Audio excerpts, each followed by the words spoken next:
Vittu! Se on siinä. Mikä on kun ei taidot riitä? Mikä on kun ei onnistu? Onko niin ettei niitä voi sieltä, mihin koskaan ei kylvetty?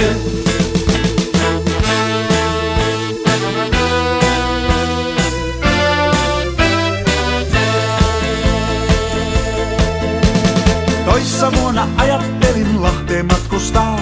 Siellä sitten pistää isot rahat poikimaan. Ideahan toiminut ei alun perinkään. Ja toteutus jäi kesken kun jäi muuta miettimään.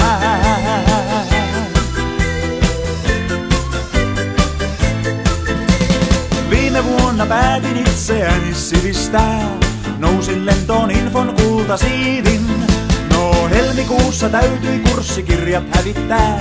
En jaksanutkaan perehtyä niihin. Mikä on kun ei taidot riitä? Mikä on kun ei onnistu? Onko niin ettei niitä voi sieltä, mihin koskaan ei kylvetty?